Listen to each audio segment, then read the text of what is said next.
নদীতে সেতু ভেঙে যাওয়ায় কাঠের সেতুতে ঝুঁকি নিয়ে পার হচ্ছেন নেত্রকোনার সীমান্তবর্তী 4টি গ্রামের মানুষ।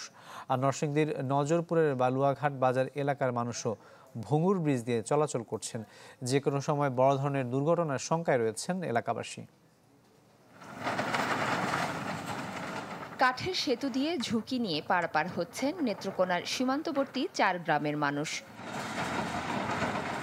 ভবানীপুর, ফারংপাড়া, দাহাপাড়া, বাদামবাড়ির সাথে উপজেলা দুর্গাপুর ও সদর উপজেলার সাথে একমাত্র যোগাযোগের মাধ্যম এই সেতু।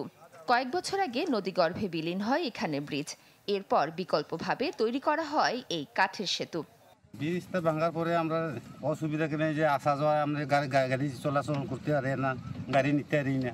একদম যাওয়া আসা খুব কষ্ট। আমরা ধান টান আমরা কাটলে বিরাট সমস্যা, ছেলে মেয়ে স্কুলে যায়, বর্ষাকালে যাইতে পারে না ব্রিজের লেগে। RICL TMX, যুগের পর যুগ স্থাপনা থাকে মজবুত।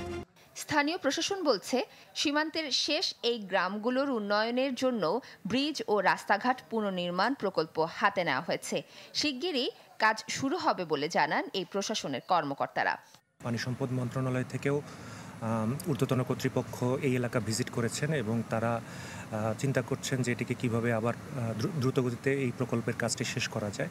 সীমান্তবর্তী কাছাকাছি এলাকাগুলোর দুর্গম যাতায়াতের কারণে এই গ্রামগুলো একটু অবহেলিত হয়ে থাকে। চেষ্টা করে যে আমাদের সরকারি যে সেবা আছে সেটা যাতে তাদের এনশিওর করা যায়।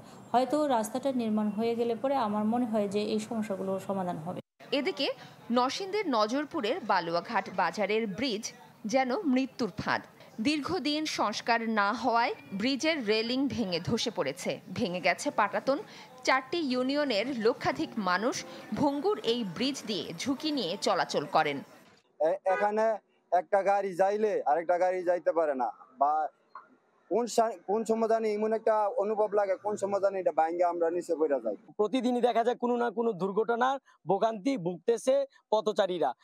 সড়ক ও জনপথ বিভাগ বলছে, এরই মধ্যে ব্রিজটি সংস্কারে দরপত্র অনুমোদনের জন্য মন্ত্রণালয়ে আবেদন করা হয়েছে। অনুমোদন এলেই সংস্কার কাজ শুরু হবে। কয়েকবার এটা পূর্ণ দরপত্র আহ্বান করতে হয়েছে। এখন এটার দরপত্রটি অনুমোদনের অপেক্ষায় মন্ত্রণালয় রয়েছে। এই দুটো ব্রিজ দ্রুত সংস্কার না হলে বড় ধরনের দুর্ঘটনার আশঙ্কা করছেন স্থানীয়রা। মাফতুহা মিলি, চ্যানেল 24।